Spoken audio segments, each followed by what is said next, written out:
Hello, everyone, and welcome to today's webinar.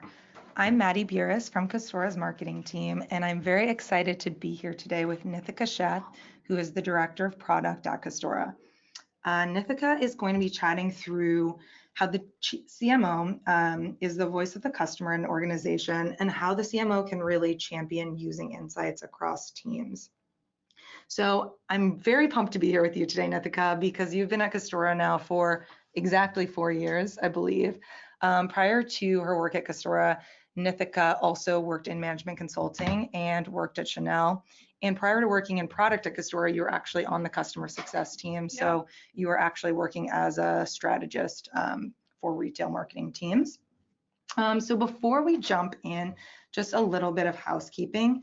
So we host these webinars about once a month now, and they're typically on topics related to customer centricity in retail. So if there are any topics that you guys are very excited to hear about, please do chat them to us during the webinar, or feel free to give us that feedback after the webinar. If you have questions during the webinar, also please chat them in the GoToWebinar chat box, and we will get to them at the end. If for any chance we don't get to them to the end, by the end we will follow up with you via email, and we'll also, as always, be sharing the recording after the webinar. Typically our webinars are an hour, but today we're going to keep it to 30 minutes, so you guys will get a bit of time back. And with that, I'm going to hand it over to Nitika. Thanks, Maddie. Hi, everyone. Super excited to be here today talking about what's honestly an incredibly fascinating topic. We're going to start off kind of just setting the stage a little bit, addressing why we're here to really address the loyalty challenge that we all face today as retailers. Then we'll go into, as Maddie said, how potentially the CMO could really play the role of the voice of the customer and harness and rally the entire organization around focusing on the issues that matter. Before we get into that, just a quick intro to Custora for folks who maybe don't know a ton about us. In a nutshell, Custora is a cloud-based software that powers customer analytics for large retail brands. We're very lucky to work with some of the largest brands and retailers in the world, some of whom you can see today. And as Maddie mentioned, it's feedback from the people that we work with, feedback from folks on the phone, where we actually decide what to discuss in these webinars. So any feedback would be welcome. So I'm probably preaching a bit to the choir here, but as everyone knows, loyalty in the retail industry today is something that feels more unattainable than ever before. It's partially due to the fact that we're in the age of Amazon, with Google at every consumer's fingertips and limitless choices to really choose from. The customer has more choice today than ever before, and as a result, the retailer has a larger challenge to face than ever before, and the numbers really prove that. When we look at retail across the board, we see that one-time buyer rates are higher than they've ever been. In fact, we see about 75% of customers who come and shop with a retailer are one and done, and they're not coming back to make another purchase. Closely tied into that, customer churn is one of the leading factors of revenue loss year over year. In fact, we see that customer churn accounts for almost 25% of revenue that's lost by retailers every year. And then lastly, again, in this age of intense competition, that's really made its way into a lot of promotionality that many retailers are leaning on today as a way to entice customers to come and purchase, but that's eroding margins and AUR metrics more than ever before. In fact, we see that almost 50% of sales today within retail are made on a promotion or a markdown. So these are huge, huge challenges that we're all struggling with within the retail industry. But what we've also found is that these challenges are often framed as marketing challenges. Marketing teams and CMOs are being tasked with these incredibly daunting tasks of saying, hey, can you go out there and solve our one-time buyer challenge or our customer churn challenge? And as a result, we've seen an incredible increase in the amount of marketing software out there that claim they can do that. If you just see the evolution from even in the last 10 years, there's almost a 50x increase in the number of vendors out there who are claiming they can solve different parts of this challenge, whether it's a cart abandon trigger, whether it's personalizing your website, whether it's dynamic retargeting on display, there's so many pieces to this puzzle, and it's kind of always billed as, hey, if you just get one more vendor, you may be able to solve this problem. But the reality is that customer loyalty is much more than that. Even today, as we think about it from a consumer perspective, and we think about why we maybe don't go back and shop at some of the brands where we made purchases, it really comes down to things that are much more multifaceted than relevant and timely marketing. Of course, that's a huge piece of it, kind of being aware of what products are in market and making sure that those are reflecting what our preferences are at customers, but it comes down to things like just the actual product. Are we satisfied with the quality and the way it's serving our lives? Did we have a seamless fulfillment experience? Did the product arrive on time when it should have? When we logged onto the website, did we see a product assortment that really felt like it resonated with us? And did we have a seamless checkout experience? And then lastly, what were our human interactions with the brand? Did we feel like we had a pleasant experience with the person we called into when we walked into the store? Was the clienteling up to par? Did we feel like this is a brand that we wanted to interact with time and time again?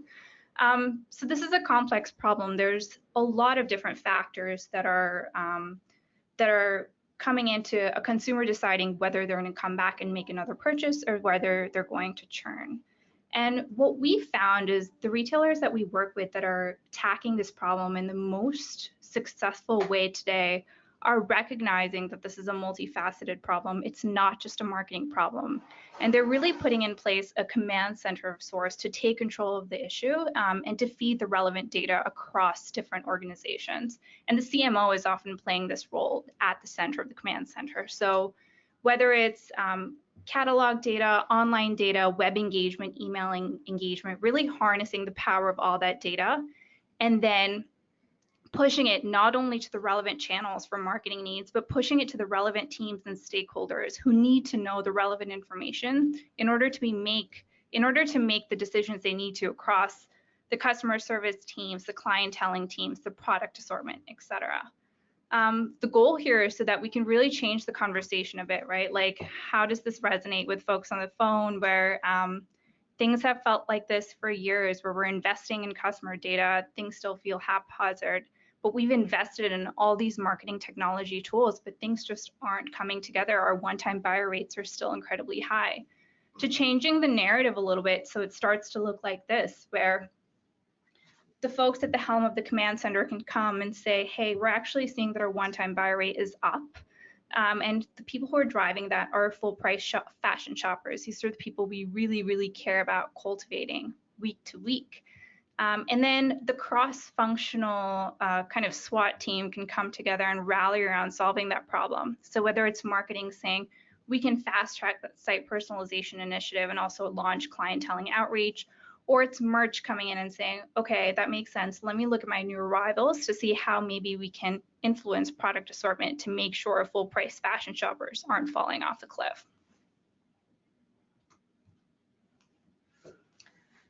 Again, with some of the best-in-class retailers that we worked with, we've seen that there's often this like three-step approach to solving these multifaceted problems, and it really takes a full team effort. The first is arming that command center with the data that it needs to help you to help inform the decisions that you're going to make. So creating that command center, the single source of insight that can be shared across every team and every channel.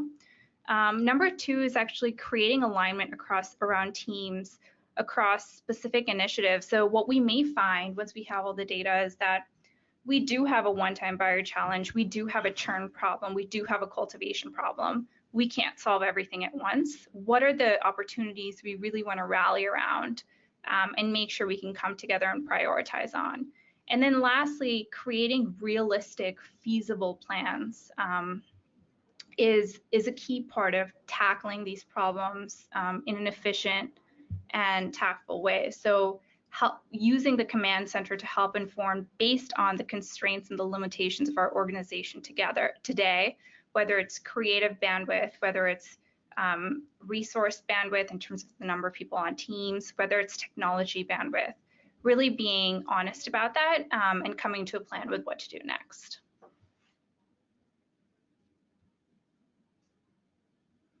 So with that, we've alluded to this command center of sort for a little time now, and we wanted to elaborate a little bit on what this command center actually is and what it should hope to do for a retail organization. So first and foremost, being the single source of customer-centric reporting is absolutely paramount. And by that, it means everything from ingesting kind of raw transactional data to actually transforming that raw transactional data to something that's prescriptive and actionable across teams. The second is having it be a hub where you can not only see prescriptive guidance and what your data is telling you and where your opportunities are, but creating really in-depth action plans across teams to be able to track progress to how you're tracking to the initial goal that you had set.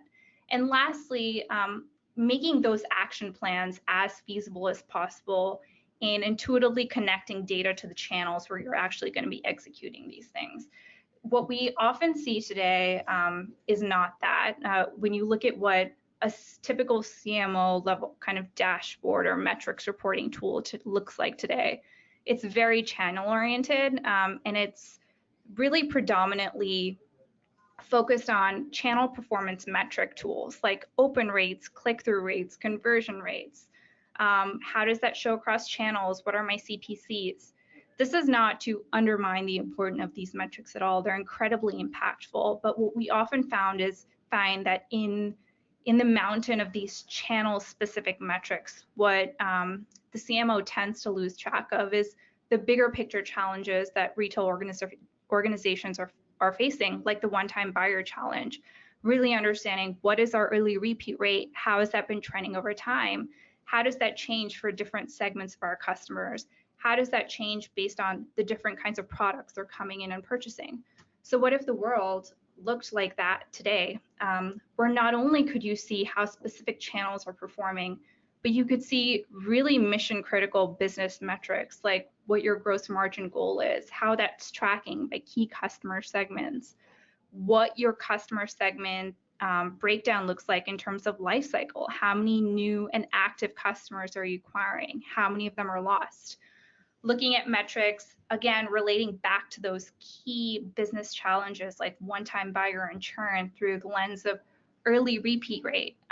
Something like early repeat rate is something that we found is really critical for organizations to be tracking, but it's notoriously difficult, again, in this incredibly channel-centric world that we live in. So tracking how many one-time purchasers are coming back and making a second purchase within a certain amount of time, tracking your churn prevention rate, and doing that consistently over time to be able to set realistic goals and for the CMO to then be able to take those goals and really evangelize them across every single team.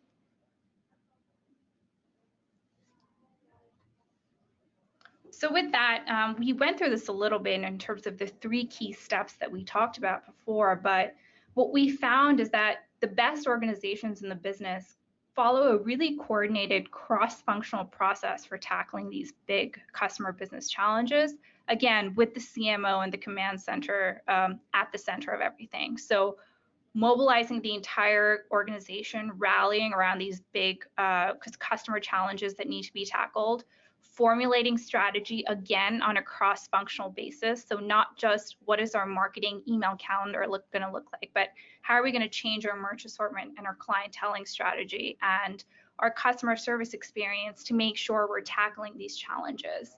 And then actually being the person who is holding everyone accountable to implement the things that they say they're going to implement and tracking how those changes are influencing these larger goals to date.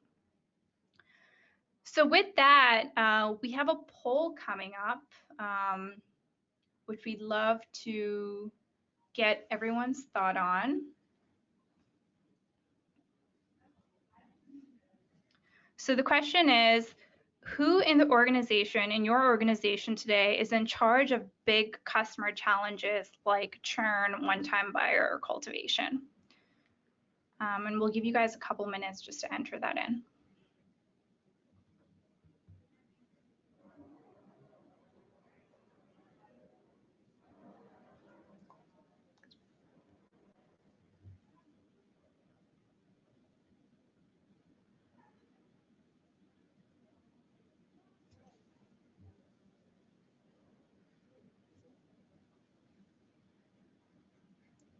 Great. So super interesting results. What we see is that 25% of the folks on the call said the CMO is in charge of tackling these large business problems, and almost 63% said, 25% that the CEO is in charge of solving these large business problems, and almost 63% said the CMO is in charge, which is fascinating. It almost makes me think that it would have been really interesting to have a follow-up question to ask the people in the room who are staying the CMO what kind of cross-functional leverage they have to solve these kinds of problems, and how they're actually making a reality. But we would love to follow up with some of you on that.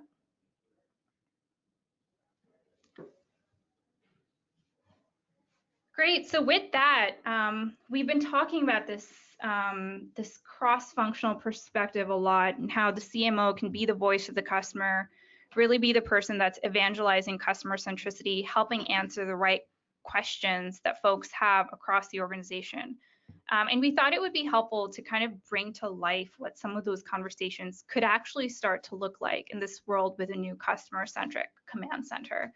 And it starts really at the very beginning with finance, when finance is coming to the table and bringing a financial projection for the business for the year at the usually months before the fiscal year is even beginning, finance is taking a pretty in-depth view of the business and oftentimes doing a top-down analysis of what performance could look like for the next year. But what if that conversation was a little bit different? What if it was a little bit more customer-centric? And finance was coming to the CMO to ask questions like, hey, we're projecting sales for the next year, and we would love to understand what is the projected customer lifetime value of our existing customers. Or as they're working with marketing to figure out where it makes sense to budget marketing spend in terms of channels, really using which channels are bringing in the highest CLV customers through the door as the North Star for allocating budget efficiently. We also now, over the past couple years or so, have seen an increased amount of consolidation in terms of real estate footprint for many of the retailers that we work with. And they're trying to answer questions that are incredibly challenging to answer, like which store should I be thinking about shutting down based on underperformance? Or if I do shut down stores, how big of an impact could that have on my bottom line? How big of an impact could it have on repeat customers and one-time buyer rates? A command center is a customer-centric command center, again, powered by the CMO, is something that should be able to help answer some of those questions through the lens of bottoms-up customer lifetime value analysis. And coupled very tightly with that is the planning team. So taking it one step further than finance, but really figuring out, once we have a high-level budget, where should we be spending most of our money in terms of product categories?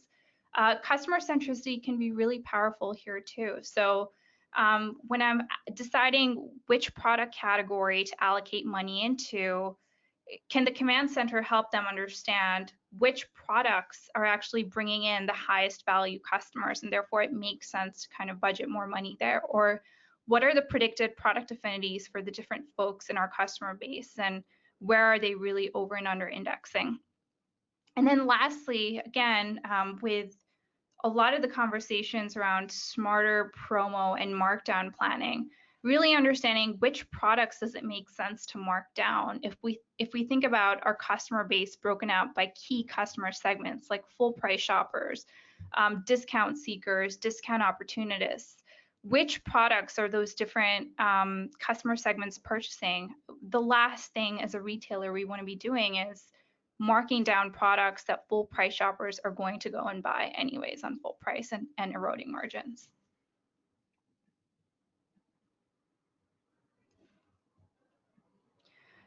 So merchandising is an interesting one, and one of the things that we've heard consistently across the retailers that we work with is for merchandising, it's actually really helpful even before getting into things like assortment planning. It's really helpful from the merchandising perspective just to kind of know who is the customer that we're buying for. And for the CMO to be able to be that voice of the customer and provide a direction or a vision there. So are we buying for an urban millennial? Are we buying for rural shoppers? Are we buying for that yummy mummy? It really can come from the CMO to not only set a direction on who the customer is we're serving, but what the customer segmentation strategy is as a whole. And it can really kind of be that North Star for merchandising and helping them guide what kind of styles, colors, trends they're buying into. Going further there, once there is this broader customer segmentation strategy, understanding historically through the data which products have resonated with our best customers, which channels are they typically going and buying these products in? Are they buying them online? Are they buying in certain stores? But having some of those, some of that customer intelligence can greatly impact the kind of merchandising decisions that are being made. So we thought it would be helpful to actually flash a case study here that we've seen with one of our retailers, which was really fascinating. But it all started with the premise that, again, through this command center, this retailer who's omni-channel noticed a large year-over-year increase in their one-time buyers. After digging into the metric a little bit deeper, they also saw that the increase was actually mainly being driven from customers who were buying a specific product category, and that was knit tops. Upon learning that, they did some root causing. They went out and did some customer focus groups. They spoke to their customer service team. They spoke to their clienteling team. And they really zeroed in on the fact that there were two product issues that were driving a higher drop off in repeat rates for knit tops. And that was, there was a fabrication issue and there was a dye problem. So really two product quality issues that were impacting what can often be perceived as purely a marketing metric or a one-time buyer rate. But zeroing in on this problem helped them do quick reversal in what was happening in the knit tops, and they saw increases in their one-time buyer rate again.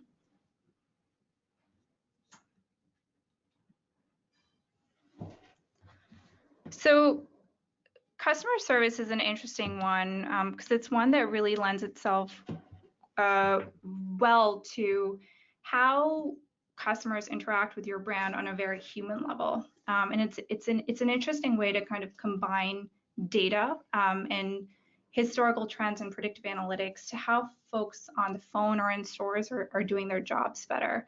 But the customer service team can really be empowered by, again, the data that's being piped through the organization from this command center, by understanding things like how can I create truly differentiated experiences based on customers at different stage in their life cycle, or based on customers on different stages in terms of why they're coming to the brand. Who are our best customers? How can I better make recommendations when my clients are calling in based on what I know about what they purchased in the past and what they're predicted to purchase in the future? One interesting case study that we've heard is a dog food retailer actually had built their entire customer service strategy around customer segmentation. And the way they had done this is when someone called in with either a complaint or a question or to place the order, the customer service professional was empowered to look that person up in their clienteling software and understand very quickly not only where this customer was in their customer lifecycle stage, so were they active or were they churn, but also where they were in terms of predicted future value for the company. So if they're likely to bring in a lot of money over the next year or a marginal amount. Understanding those two different facets of a customer then completely inform the rest of the talk track for how that conversation would go, the kinds of discounts and promotions the customer service person was empowered to provide, and really just shape the entire strategy. We have another interesting case study that one of our customers actually put into place not too long ago, but they're a flower company, and they realized that there was a real opportunity that was being presented by first-time customers calling into their call center to ask questions.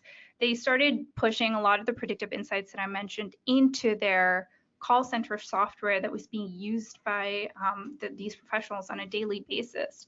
And they equipped them with the necessary intel to be able to provide much more intelligent recommendations around what this buyer might be interested in buying next, what occasions they might be interested in buying, if they were interested in a subscriptions product or not.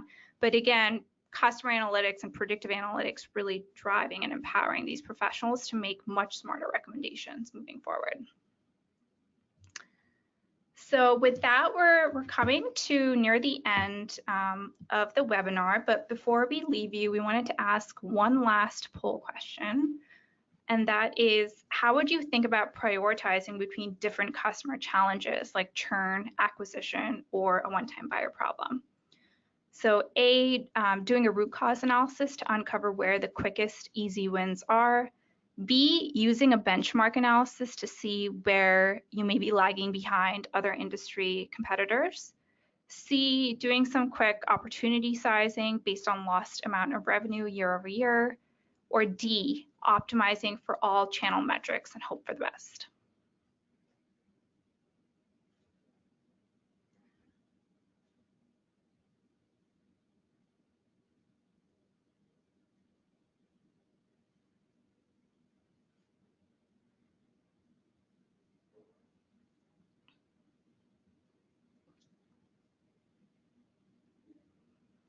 Great, so really interesting results here again, actually much less distributed than I thought they would be. So the vast majority of the folks coming in at A saying doing some quick root cause analysis to understand where the easy wins are. And then a fraction of people coming in saying opportunity sizing based on the amount of revenue last year over year. I mean, that's great and really heartening to hear. I think the reality is there's definitely no right answer here.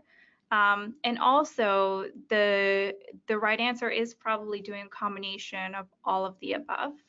And with that, I'm going to do a quick shameless plug here for a new product that we've just launched called the Custora Pulse.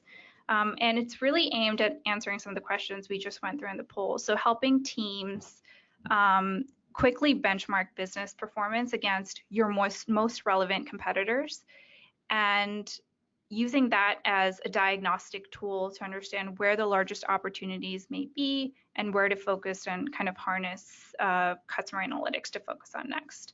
So we actually just launched this. We'd love if you wanted to pop in and try the tool. We just launched it today. We're very excited about it. It can be found on custora.com/pulse. I promise you it should not take you longer than 2 minutes, and you'll in turn receive a really powerful diagnostic tool to kind of help shape the course of where your marketing and cross-functional team may want to focus over the coming year. All right, thanks, Nitika. I know you have to run right now, the joys of live webinars. So unfortunately, we are out of time for questions, but please do chat any if you have them, and I promise we will follow up via email. We'll be sending out the recording most likely by end of day today. You can also listen to this in podcast form on our website as well, on the go. And one more quick thing about the Pulse, I have to say, this is part of the marketing team. It is free. You can go check it out yourself. You can start filling it out and receiving those benchmarks as you fill in the numbers. And then once you get to the end of the section, it will ask you to fill out a form if you want a more holistic, detailed report that our product team is putting together by hand. So thank you guys again. Have a great rest of your day. Thank you so much.